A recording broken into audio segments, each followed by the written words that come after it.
Thank you so much.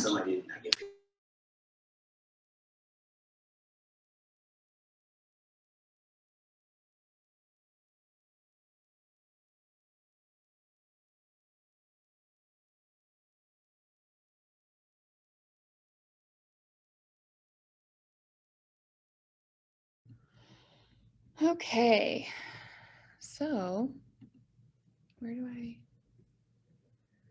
screen? There we go. Okay, so we are going to talk about goal setting and time blocking and the importance of both, and then we're going to go through creating your goals for the year and then taking all of like the smaller nuggets, because we'll do like an overall goal and then we'll break it down into monthly, weekly, and daily goals.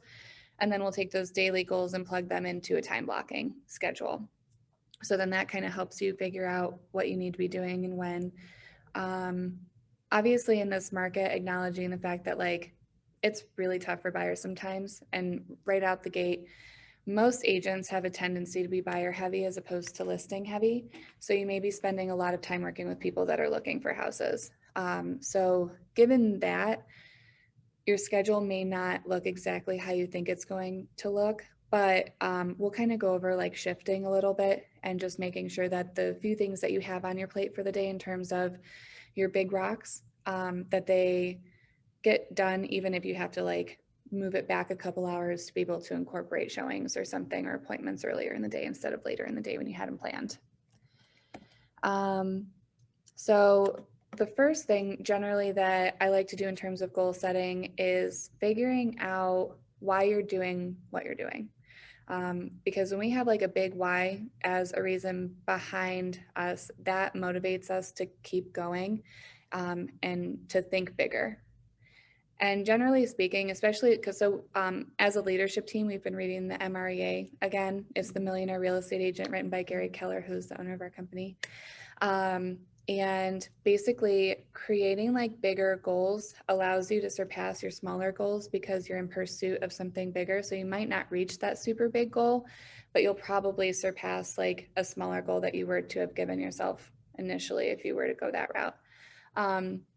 So I want to take a second and have you kind of write down 3 things. The first one being, where do you want to go? Like, what is your goal in real estate? It can be for this year. If you want to do like your 1 year, 5 year, and 10-year plans, obviously those will shift a little bit as time progresses. And as you reach your goals, those might end up being bigger than you thought that they would be. But just having like a general outline to base our schedules off of and your goals off of is really important to start with. So I will give you a minute to write down where you want to go and what your big goal is. We can even just focus on for this year. What's your one big goal for the year?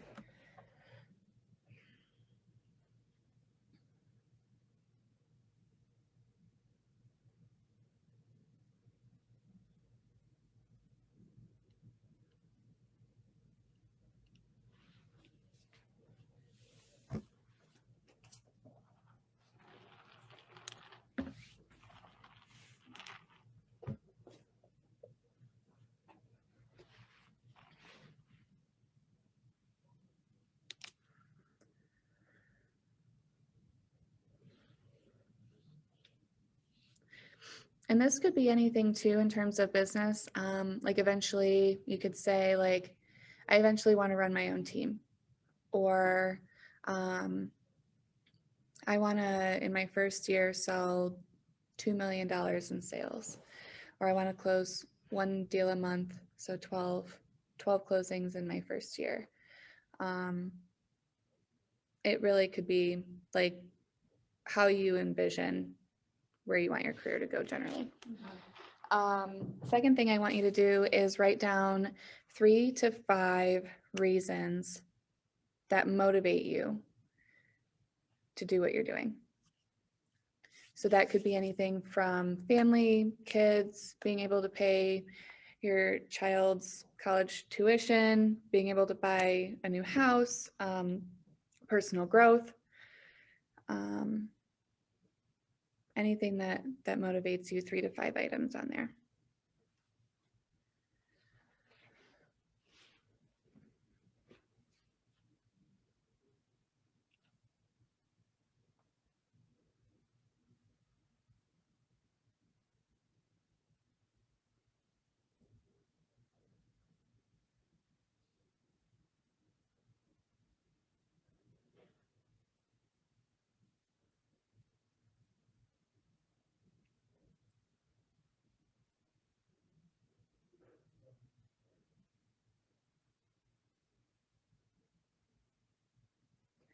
And then after that, I want you to write down 3 ways that you think you will be able to reach those goals.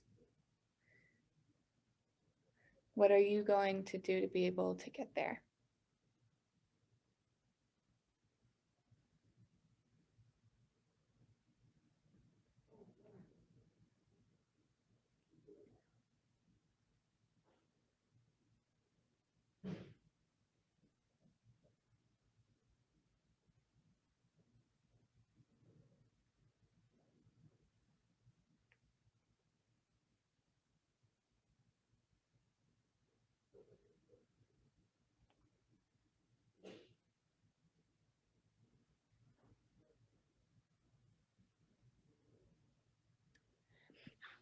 And then I just want to touch base and think a little bit about how big is your box? So in terms of where you feel your goals are and where you can grow to as a whole. If you're not thinking big, it is ultimately creating an artificial ceiling for yourself. And I think it's funny because a lot of people, like when you see mega producers or really high producing solo agents, and they're selling a ton of houses and they're figuring out how to make that business work for themselves. A lot of people come into this thinking like, oh, I can't do that. And you're actively like limiting your success. Hi. I'm trying to get here. It's okay. I'm not the only one. I felt bad. I was like, I hope somebody is in here with her. I was trying to get here. Yeah, it's all good. No worries. I'll give you this. We're just kind of going over creating like figuring out where you want to go in real estate, like what your big goals are, what your motivation is. So like 3 to 5 reasons why you're doing what you're doing and that fuels you and motivates you to keep going every day. And then what you need to do actively to reach the goals that you have set for yourself. And then we were just kind of talking about how big is your box. So creating if you're not thinking big and you're not giving yourself the opportunity to grow, bigger than where you initially thought that you wanted to set your goals, you're not giving yourself the opportunity to surpass that. You're actively creating an artificial ceiling of achievement for yourself. So we were talking just about how like initially getting into real estate, you see like mega producers or like mega teams or people that are just like really, really, really super successful in real estate. And it's like, I think people just automatically, it seems intimidating and people automatically think like it probably costs a lot of money to get into business like that, or they've been in the business for such a long time and they figured out how to do that, or maybe their business was handed down from family or they've been in the business for a long time because of that. But realistically, being able to set those really big goals, if they can do it, there's literally no reason why you can't do it. The only thing that they have that you don't have currently, potentially, if you're not reaching your goals, are systems and models, because that's what's going to help you leverage your business to a point where you can actively grow and you can actively, expand your business to where you want it to be and like even bigger than you thought it would be initially.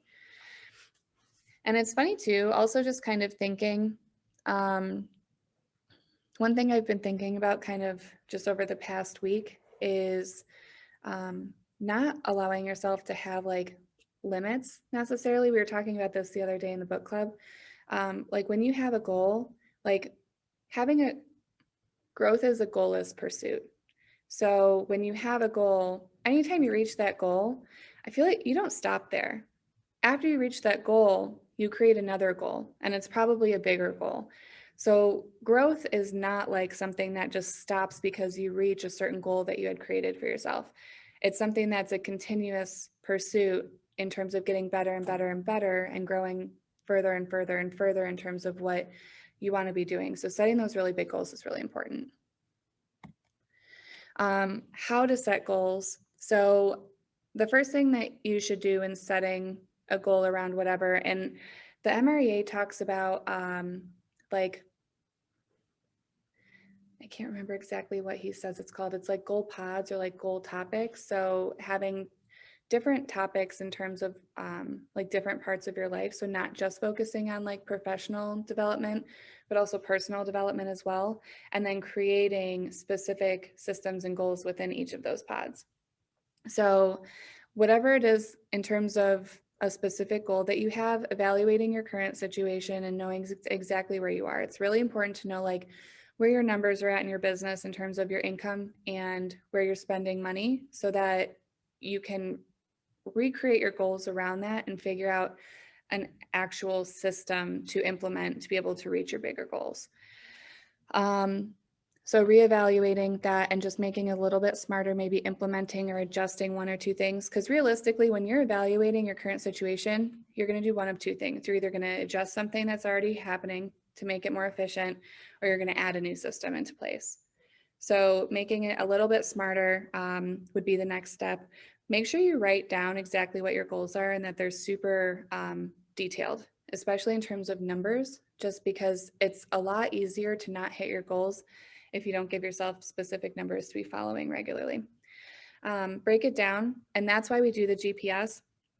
So our GPS stands for goals, priorities, and strategies. And what that means is the goal is like the overall annual goal for the year for you.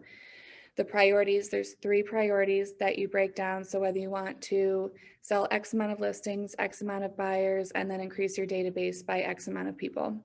And then each of those 3 priorities has 5 strategies. And so within those 5 strategies, those are 5 tangible ways for each one of those ways to reach that priority goal. So being able to break that down, and realistically, those 5 items in there are what you would be incorporating into your time blocking schedule. Those would end up being part of your 20% of what should be happening on a daily basis or a weekly basis within your business. Holding yourself accountable is really, really important as well, just because if you're not going to hold yourself accountable, you're probably not going to do those things, and then you're not going to reach your goals. Even having like an accountability buddy is always really good, or being a part of like coaching program. Like we have in our coaching program, like a tracking sheet, a daily tracking sheet, and it basically tracks everything that you do every day. Just fill it out at the end of the day. So it's like in terms of lead generation, what you're doing in your business, in terms of like writing contracts, showing houses, all that, and then tracking your actual sales that you have going on. I did it yesterday. You did? I'm Yes. a horrible tracker. You would not believe it, but you're not the only one. I feel like I'm like, she's such a smart. Like I need to put my life right. So I just did it yesterday. I think I got 2 more bills to fill out. Yeah. But I did most of it. I feel like if you just do it real quick at the end of the night, it takes like 2 seconds. It's literally like 10 things to plug in a number in, and then you're like, okay, I'm good here. But the nice thing about holding yourself accountable, that's why like numerical goals, like tangible goals are important, because you don't know if you're actually hitting your goals or not if you're not writing down what those specific goals are.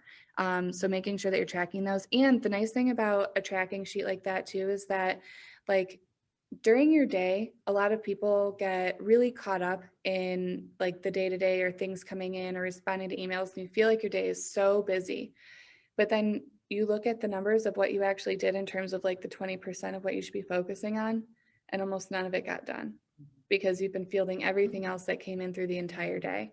So that's where active time blocking comes in, and making sure that you're doing the things that you need to do each day, because those are the things that are going to help you stay accountable to yourself and to your goals. Make sure that you're rewarding yourself when you hit even small goals. One really great thing to do is when you have like a really big goal, create milestones throughout that. And then every time you hit a milestone, celebrate it. And like, even when you're creating that goal, it's okay to be like, okay, so I want to sell 10 million this year, but for every 2 million, I'm going to like do a spa day, or I'm going to, I don't know, buy a new purse. I know that's whatever is your thing, do it.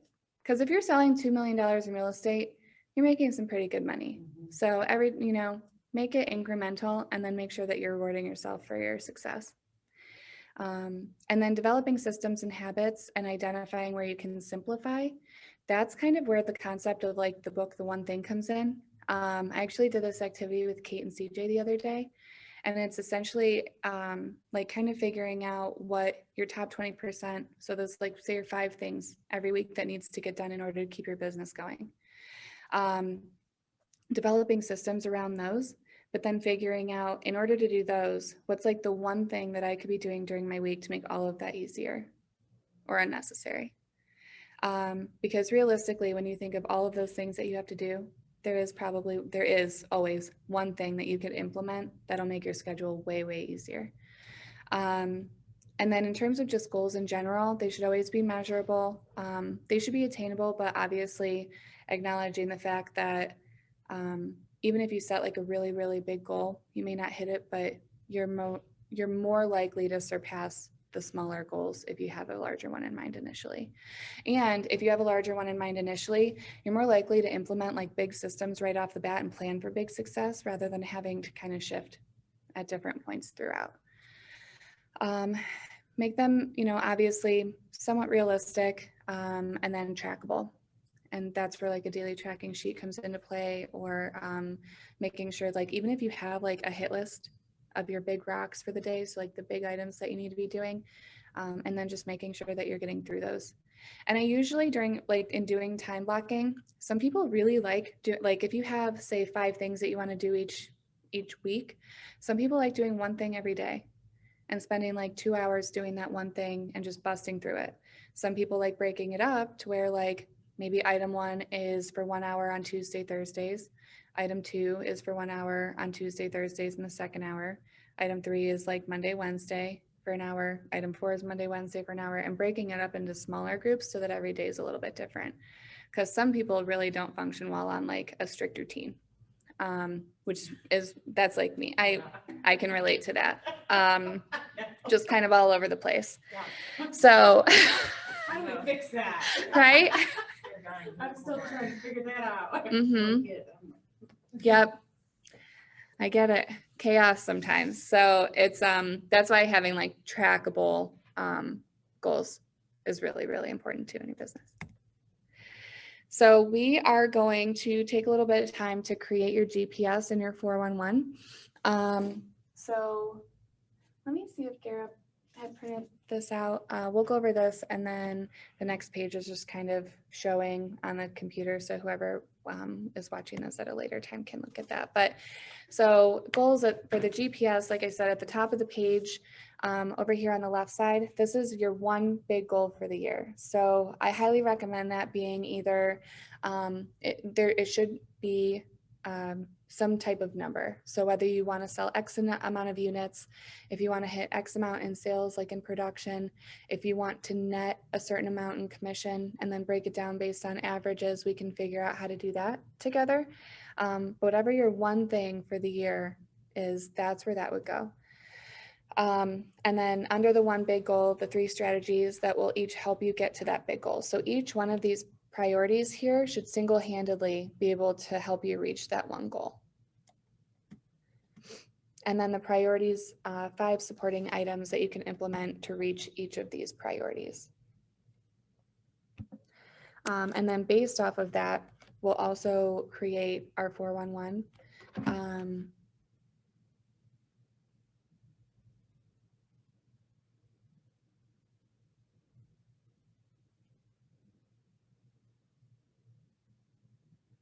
Let me see. We had an issue with our printer, so I'm not sure if the 411s, we can always just do it on paper though. But so what I want to do initially is go through your GPS. I know we have done a GPS previously. I don't know if you want to shift it at all.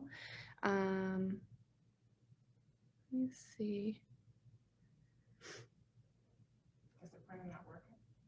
Mm-mm. Not even to print. I think the guy's working on it currently. So it's a little taken apart. Oh, but we still have one across the hall. um, It used to be connected to that.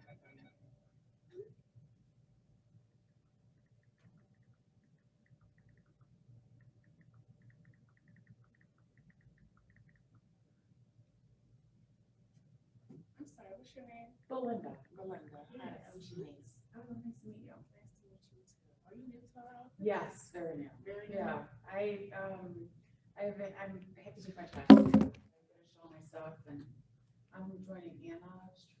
Oh, Strugatsky. Yeah.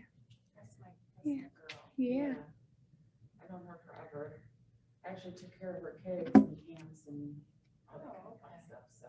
Cool. Yeah, she finally got me to quit my job and make a And life. join her. Yes, I love her so much. I know. If she can do it. I love her with all my heart. Right? She is a rock star. Yeah. She is killing it. So good. She's been Mhm. hustling me. She's been hustling me for 3 years. Good. I mean, on top of the 6 I knowing her. But I finally said, quit, done. Yeah. Yeah, me and her started here at the same time, Okay, when did you start? 2 years ago. Oh, nice. Love it. Now, do you do it full time? Oh, For those of you on here, which no one's on here right now, but I'm waiting for the GPS and the 411 so we can actively go through these and create them together. So we'll have them in just a moment. So just a brief pause. Think about your one thing for the year. What are you taking your test? well, so she just signed all the paperwork last night, so I just have to go and I'm still learning everything, so.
All right, we are back in action. Okay, so we will do the GPS first. I think it's the second page in the packet.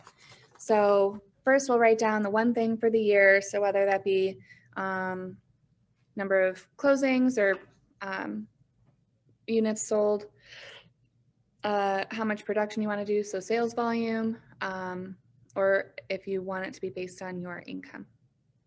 I would make your big goal based around one of those 3 things.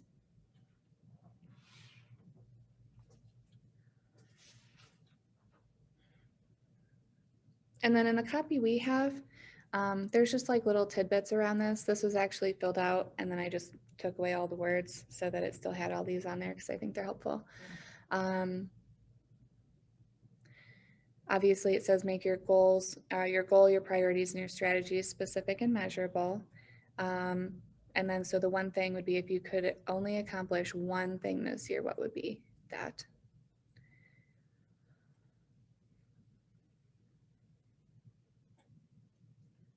That's hard. It is, and it might be hard for you to do right now too, Yeah. just because not being I'm like just gonna fully take a lot engrossed in in it. and just take Totally, notes, yeah, you don't have to because do I that. don't- Like I could take a big number and be Mhm. like, because I don't want to look too big Sure, because I.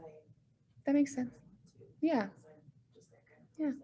And you could always do this as like a practice, Yeah. kind of, and then when you start, you can always just create like once you have a better idea of like what your business is going to look like, you can always just kind of like revamp it. So like your first year, like both of you guys, like what?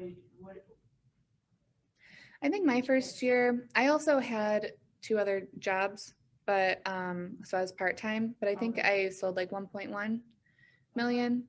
So I don't think that if you're going to be full-time, I don't think going between like even up to like 2 million, or it depends how much time you're dedicating to it, but yeah, This is all it. This is all in. I'm going to Target. love it. Yep, Yeah. I love, yes, So should say, I feel that. I'm all in. I'm all in, or I'm going to Target. Yeah. I say that to this day. Everybody's like, "You're crazy. How you gonna work at Target?" I'm like, "They get paid. They get a big discount. They get paid." Yeah. Well, I mean, I'm sure even just having the Target discount in itself is like payment for me. So It's like amazing. I- It was great. Oh, nice. yeah, I hope that's Brody's Didn't first want job. to change. I'm like, no. Yeah. Oh, it's so funny. And then under that one thing, so say, for example, your one thing is to sell 12 houses a year. So that's ends up breaking down to 1 house a month, right? That means that your priorities should each be based on, if they're sales based, being able to sell 1 house a month. So generally speaking, priority 1, that would make sense to me, would be something along the lines of selling 1 listing per month. If you're just starting out, generally your conversion rate is going to be closer to 50%. So in order to reach that 1 listing sale per month, you'd have to go on 2 listing appointments and get 1 of them.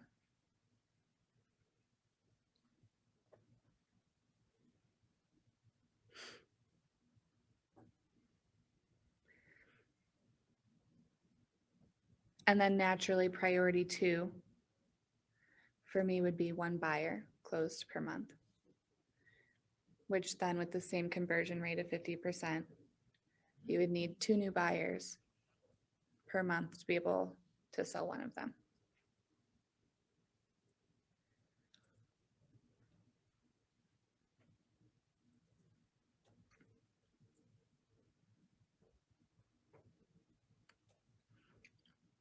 And then generally for me, your priority 3 might be different. My priority 3 would look something like growing my database to X amount of people to be able to get 1 new client per month. So generally the rule of thumb in terms of how many people are in your database, the ratio between how many people are in your database versus how many people end up being a client or referral is generally 6 to 1. So for every 6 people you have in your database, 1 will end up being a client or referral. So in that regard, you would need 12 new people in your database every month, which is pretty easy because when you break down getting 12 people in 30 days and considering your sphere of influence and how many people you know, it's pretty doable.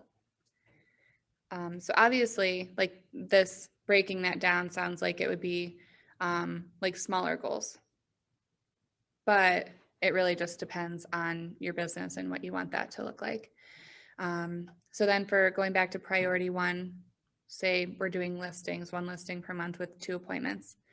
What are 5 things that you can do actively to get 2 new listing clients per month?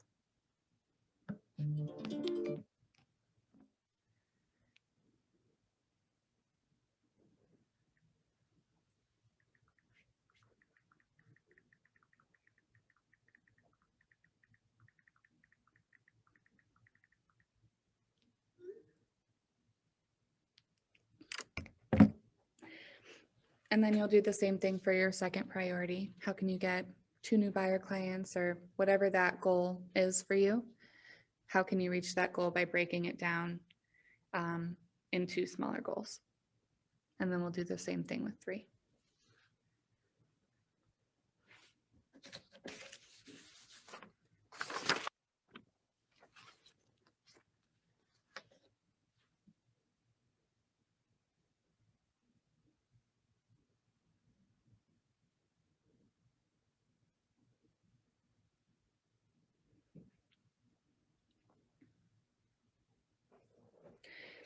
So then taking these, moving on to the 411. You can put your name on there if you'd like to. Obviously, it's yours, so you don't have to. You're not turning it in. This basically breaks down the priorities from your GPS a little bit further. But it also addresses your professional goals as well as your personal goals. So this helps you figure out what you need to be implementing into your time blocking schedule. So on the left-hand side where it says my annual goals, in terms of your professional goals, what are 4 things that you would like to reach or do this year? So the first one could be income-based. The second could be sales-based.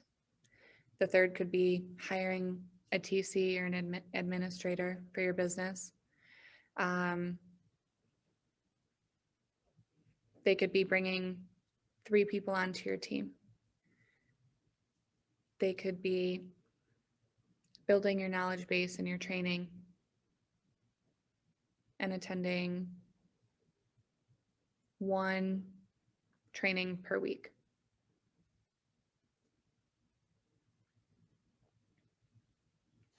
Or you could even do it, well, annually. That would what then be if that's 1 per week. Oh, what is that, 60 per year? My math's off. That's okay.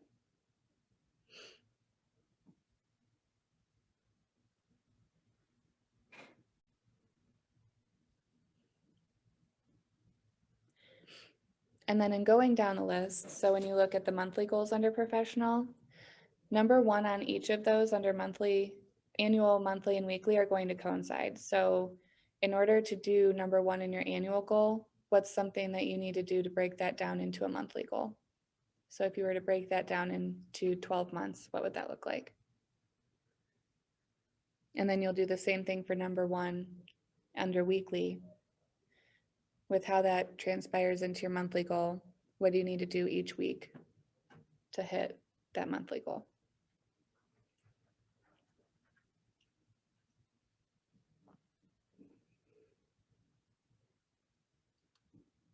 So for example, annual goal, say your one thing is sell 6 listings per year. Under the monthly goal, it would actually be bi-monthly. You would only need to sell 1 house every 2 months to be able to sell 6 per year. And then under the weekly goals,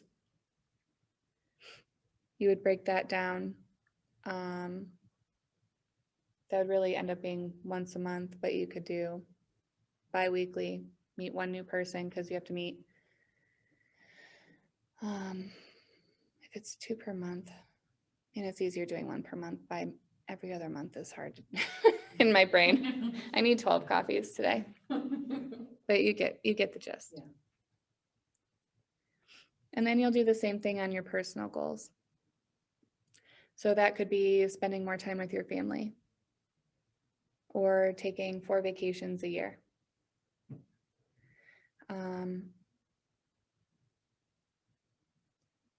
That could be buying a new house.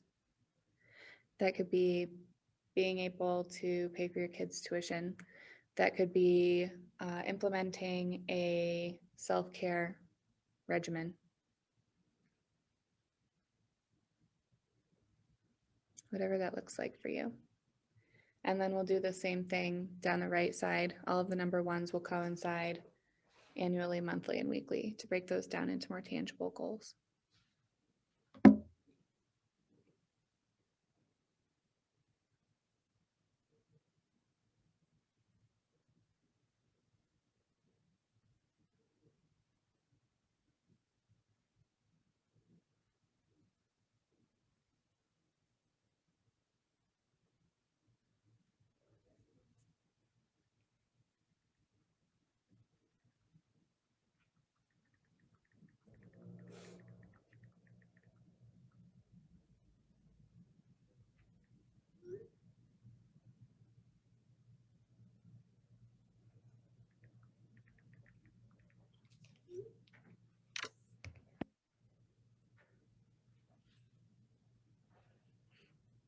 I'll give you a few more minutes to finish filling this out, and then we'll move on to the time blocking portion. Yay. That's why I think I like this planner, Mm-hmm. this whole planner, Mm-hmm. because it has the 411 in here Love that. Yeah. at the beginning of each month. Heck yeah. Oh, what's that? What's that? It's a bold planner. So bold is a training that Keller Williams gives or does like twice a year. Okay. Anna did it. I think she did it with me the first time. Mm-hmm. And so It's it's called bold. bold. This teaches you to think big, act bold. Mm-hmm. And just do, it helps push your business further. Okay. But they have a planner.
Okay, that's interesting. Yeah. Well, how you guys?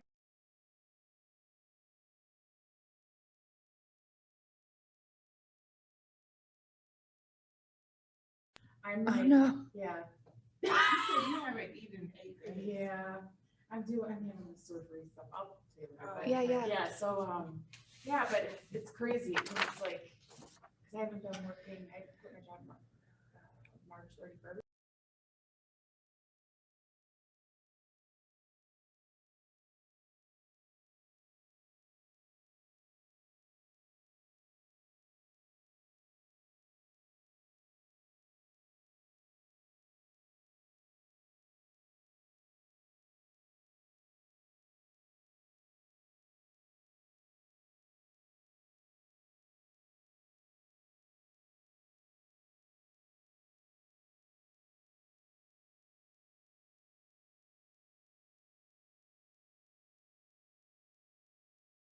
Keeping everyone on mute for too long. Okay, so you should be done with your time blocking and your 411.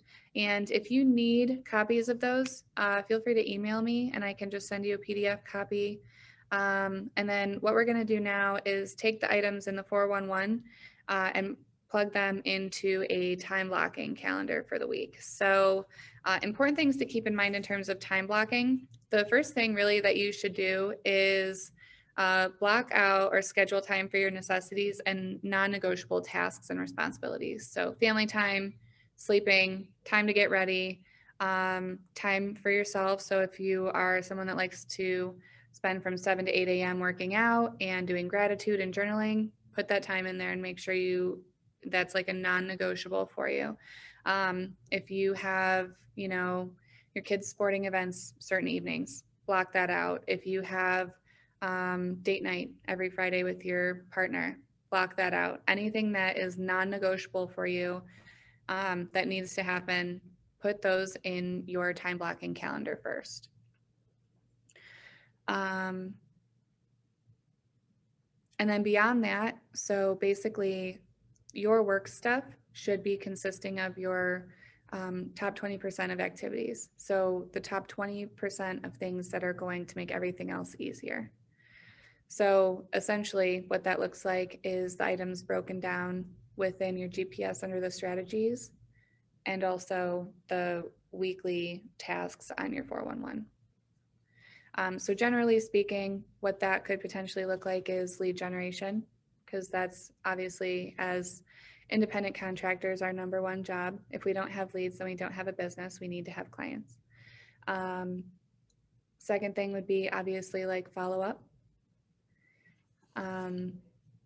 That could look like networking within your community, your church, social events, just meeting people, because that also in itself is another way to lead generate.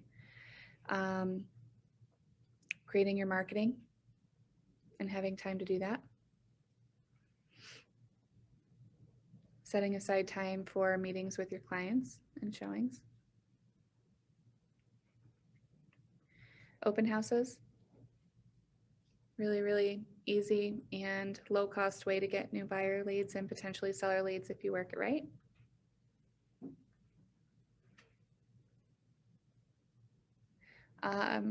In terms of marketing, that could look like anything within like preparing for an open house or a new listing. Could also be your social media calendar and making sure that you're present on social media. I would dedicate also time to make sure that you're maintaining your current files and clients. So basically the top 20 things or 20% of activities that are necessities within your business to grow your business.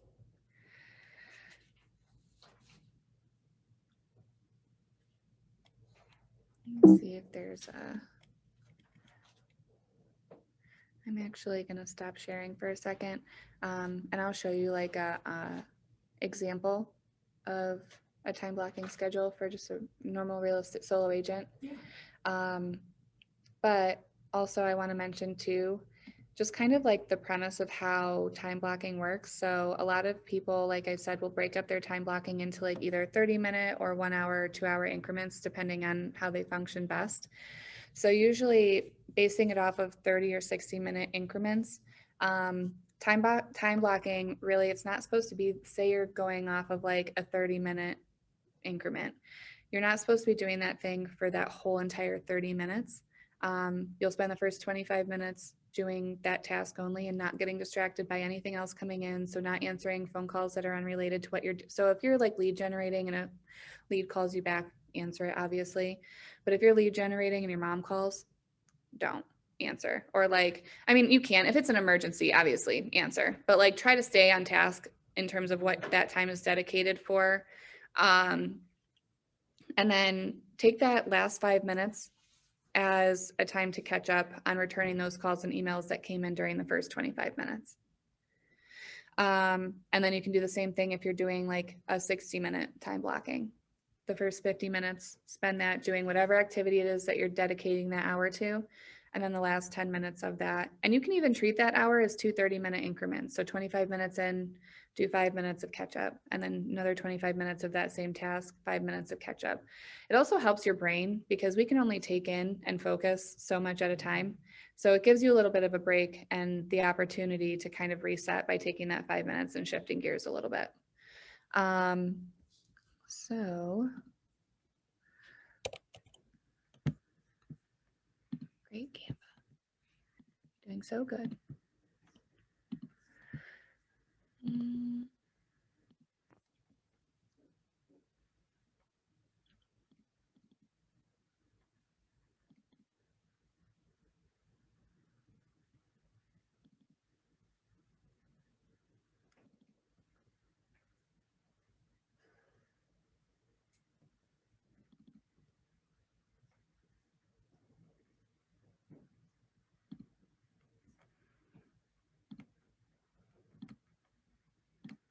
Okay, so this would be an example of what an agent's time blocking schedule could potentially look like. So 10 p.m. to 6 a.m. is sleeping, working out from 6 to 6:30, reviewing your daily goals and schedule at 7, breakfast, getting ready for the day. Incorporating role play and affirmations is a great way to start your day, especially if there's certain conversations or things that are coming up that you maybe need to prepare a little bit more for. Always really good to have, in terms of how I mentioned before, having an accountability buddy, potentially someone that you can call and role play with on a regular basis. It's really nice to have. There are resources as well provided by KW. A lot of them are through Ignite, but there's script books that you have access to that pretty much, they're like 20 some pages each. One is guided more towards buyers, one's guided more towards sellers, but you can actually go through them and they're all the different types of objections that you could potentially get from clients and how to have those conversations. So it's good to just kind of review those and have that in your head, and even role play it by yourself if you're not comfortable role playing with someone else quite yet. But that, honestly, doing it and getting that repetition going is honestly the best way to start getting comfortable with having those conversations. And then rather than having to think about how you're going to answer an objection, it just automatically just kind of happens. Once you say it enough, really overall, in terms of people just learning, even kids, repetition is how people learn. It's, I think, pretty rare for people to hear something one time and retain it for a long period of time. So repetition is key, especially in terms of like scripting and role playing. Affirmations are really important too, to incorporate into your schedule, because I think it's really easy to kind of get in our own heads, especially in this business. So just kind of reaffirming that, you know, staying focused and you're doing a great job and you can do this, I think is really important. Lead generation. So the KW model is lead generating from 9 to 11 every day. Obviously, given that some people are part-time or dual career, 9 to 11 might not work, but just making sure you're incorporating daily lead gen into your schedule is really important. So even if that happens from like noon to 1, if you can only do like 30 to 60 minutes, it's better than doing it not at all. Lead follow-up. Obviously, that's going to need to be a priority as well, because follow-up is key. That's part of consistency in your business. If you have an administrator, someone that you need to meet with, incorporating that.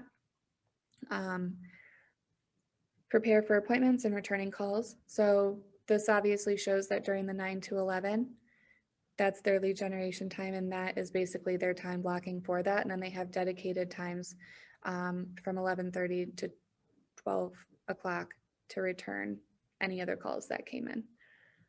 So even if you don't do it in the way that I had explained earlier, where like 25 and 5, as long as you're dedicating specific time, and you can always let people know, you know, I have appointments between 9 and 11. You don't have to tell people exactly what those appointments are, and say I return calls at 11:30, so I'll call you back promptly.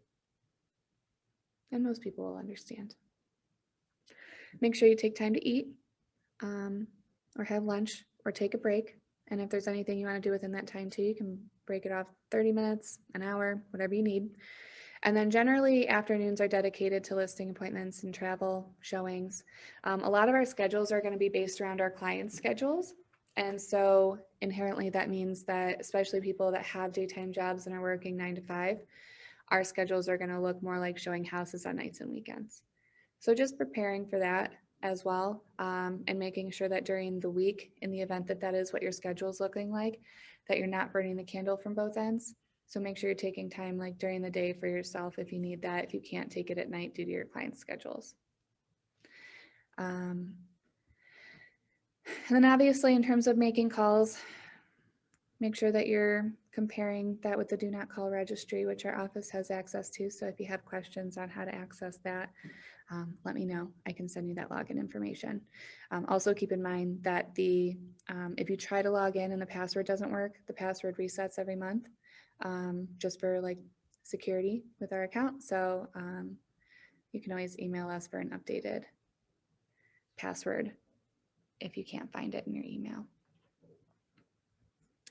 Does anyone have any questions about anything?